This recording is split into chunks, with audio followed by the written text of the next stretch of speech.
আসসালামু আলাইকুম ওয়া রাহমাতুল্লাহ। প্রিয় দর্শক, এক্সপ্রেস হাইওয়ের টোল প্লাজার নাম পরিবর্তন রাখা হলো নবীর নামে। স্বরাষ্ট্র মন্ত্রণালয়ের স্টিকারযুক্ত গাড়িতে বস্তা ভর্তি টাকা উদ্ধার। জানাবো এর বিস্তারিত, ভিডিওটি না টেনে শেষ পর্যন্ত দেখতে থাকুন। বৃহস্পতিবার সন্ধ্যায় ভাঙ্গা ও ধলেশ্বরী ঢাকা ভাঙ্গা হাইওয়ে এক্সপ্রেস সড়কের দুইটি টোল প্লাজার নাম পরিবর্তন করেছেন একদল মানুষ। শত শত মানুষ জড়ো হয়ে টোল প্লাজার নাম পরিবর্তন করে জাতির পিতা হযরত ইব্রাহিম আলাইহিসসালাম এক্সপ্রেস ওয়ে নাম লিখে সাইনবোর্ড লাগিয়ে দেয়। ভাঙ্গা ও ধলেশ্বরী দুইটি টোল প্লাজার পূর্বের নাম ছিল জাতির পিতা বঙ্গবন্ধু শেখ মুজিবুর রহমান।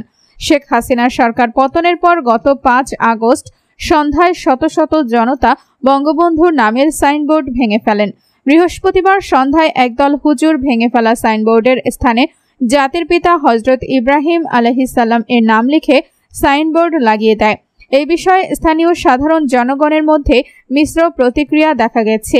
কেউ কেউ বলেছেন, যেহেতু বঙ্গবন্ধু দেশ স্বাধীন করেছেন, তার নামটা থাকলেই ভালো ছিল। বেশিরভাগ লোকজন বলেছেন, যেহেতু মুসলমানের জাতির পিতা হযরত ইব্রাহিম আলাইহিসসালাম, সেহেতু তার নামটাই উত্তম হয়েছে।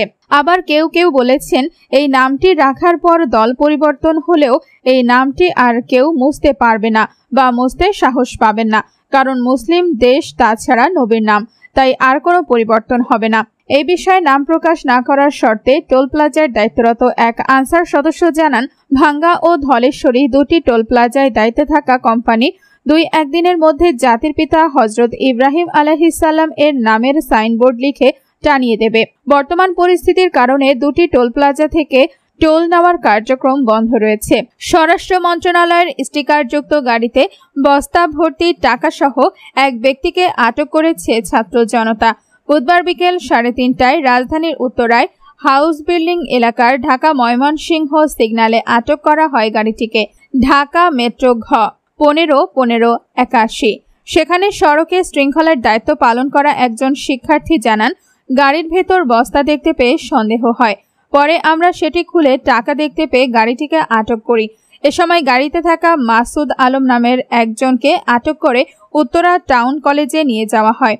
বিকাল 4:50 স্থানটিতে সেনাবাহিনী প্রবেশ করে ওই ব্যক্তিকে জিজ্ঞাসাবাদ শুরু করে। গাড়ি আটক করা হলেও এর চালক পালিয়ে গেছেন।